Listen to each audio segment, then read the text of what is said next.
Saudi अरब बहुत जल्द Israel को तस्लीम कर लेगा। आलमी मंजरनामे पर ये खबरें गुज़िश्ता 2 हफ्तों से बड़ी तेज़ी से गर्दिश कर रही थीं, लेकिन अब इसराइल को तस्लीम करने के लिए सऊदी अरब की शराइत सामने आ गई हैं। ये शराइत पूरी कर दी जाएं तो फिर सऊदी अरब इसराइल को तस्लीम करने के लिए बाकायदा तौर पर सोच सकता है।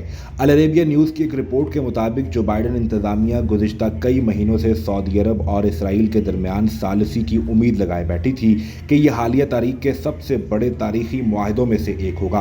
ताहम सऊदी अरब ने इस पर नई शराइत आयद कर दी हैं कि इसराइल के साथ ताल्लुकात को मामूल पर लाने के एवज फ़लस्तीनियों को कुछ रियायत देना होगी, जबकि सऊदी अरब इस वक्त अपना एक हतमी मुआहदा भी तैयार कर रहा है, जिससे उसे उम्मीद है कि वो वाशिंगटन के साथ एक बाज़ाब्ता सिक्योरिटी मुआहदा और साथ ही अपने सिविलियन न्यूक्लियर प्रोग्राम के लिए अमरीकी हिमायत हासिल कर लेगा। अमरीकी कौमी सलामती के तर्जुमान जॉन कर्बी ने सहाफ़ियों को यह बताया कि सऊदी अरब और इसराइल के दरमियान ताल्लुकात को मामूल पर लाने के मुमकिना मुआहदे के लिए एक बुनियादी फ्रेमवर्क पहले से मौजूद है।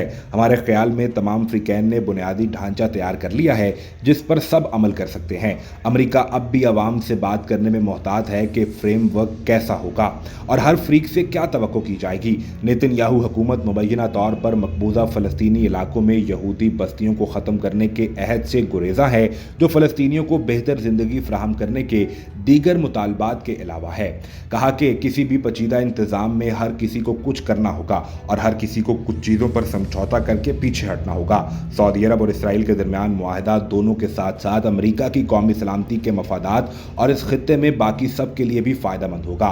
अमन मुआहदे को कांग्रेस में तवील सफ़र दरकार है, क्योंकि कई तरक्की पसंद डेमोक्रेट सऊदी अरब के साथ अमरीका के मजबूत ताल्लुकात की मुखालफत करते हैं, लेकिन अमरीका ये चाहता है कि खित्ते की बेहतरी के लिए ताल्लुकात बेहतर किए जाएं। जॉन कर्बी ने कहा कि कई मुश्तरक अवामिल बशमूल ईरान इसकी तरफ से अमरीका, सऊदी अरब और इसराइल को धमकियां इस अमल को अब आगे बढ़ा रहे हैं। तो मैं सिर्फ ये कहूँगा कि अभी वक्त का इंतज़ार करें कि देखें, हम इस पर काम जारी रखे हुए हैं। दोनों जानिब से शराइत सामने आ रही हैं, कोई हतमी मुआहदा नहीं किया गया, इसलिए हतमी तौर पर अभी किसी भी तरह से हम वाज़ेह तौर पर नहीं कह सकते कि ये मुआहदा हो भी पाएगा या नहीं, लेकिन ताहाल हमें सऊदी अरब की शराइत मौसूल हो रही हैं।